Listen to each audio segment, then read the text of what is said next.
We do meet the second Monday of each month at 3:15 at the Department of Arts and Culture, and we welcome you to join us. You can speak, we can learn from you, and this is just really, you can just see, these are just fabulous people with wonderful expertise, and I'm so blessed to work with them. So, next slide.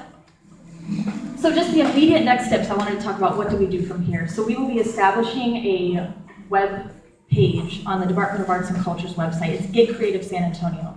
This will be a placeholder for, of course, a larger music website presence for the department. But we will establish this to first link to the study that you've seen so you can have access to that. But that's where our database will be housed. And this is a database where you can upload your information, whether you're a music venue, whether you're a studio, whether you're a musician, whether you rent equipment, whether you sell equipment. This is where you can be listed, and we will feed this information up to the state. Why is this important? This is a one-stop shop where people can say, I want to know where I can get music resources and music assets for my event, my meeting, my convention in San Antonio. Where do I go? Well, there's the Music Commission, the San Antonio Music Commission. So this is a one-stop shop on the state level where you can get your information listed immediately, but then also on the city level. We are a huge tourism town, as you all well know, and we have tons of music conventions that are always looking for musicians, and they usually, ask some friends or what do I do, and I've even heard some music or some conventions and meetings bringing in talent from their own cities, and we don't want that. We want them to use San Antonio musicians. So that's why that's important.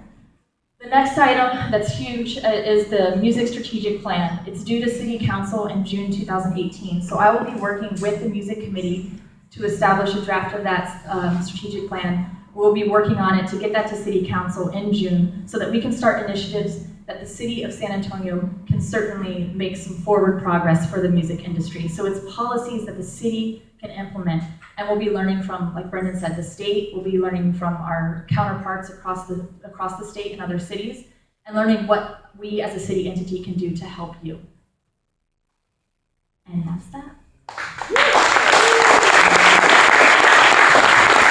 So, I don't know if we want to open this to questions or if we want to, just catch everybody on the fly, but we can open it to questions since you're all here.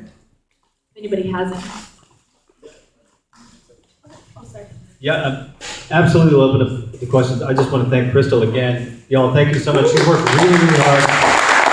The sound guys worked really, really hard on that. So this is not something that came together today. So you've got great representatives working for you. It's time for you to weigh in. And yeah, questions are more than accepted, of course. Yeah, I recently read 2 articles. One of them was from New York, and the other one was from Los Angeles. What had happened in New York is they squashed the underground music and what had detrimental effects to the amount of music industry in the city. Los Angeles is cracking down on it. What is San Antonio? I can speak generally to that. A lot of that's in response to things like the tragedy in Oakland. A lot of cities have for better or for worse, singled out those components of the industry. They are components of the industry as potential liabilities, health and safety hazards for the folks who attend. Absolutely was the case in Oakland, unfortunately.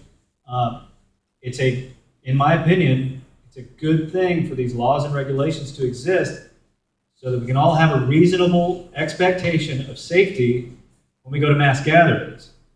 Now, I understand that for years and years and years, music has grown up the way it's grown up. And we understand that these are realities. But I would caution folks who are interested in getting into the non-sanctioned, non-permitted events that there's some real risks and dangers there. In addition to the incredible things you discovered, I will gladly say that. Be very, very careful with those things, and there are reasons cities are paying attention to them in a way they haven't before.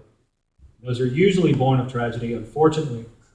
And they're born of cities trying to be more proactive about how they protect their consumers and their constituents, and that's not a bad thing in my opinion. So, I think there are ways to host events that are off the beaten path that still take an approach that's a safe approach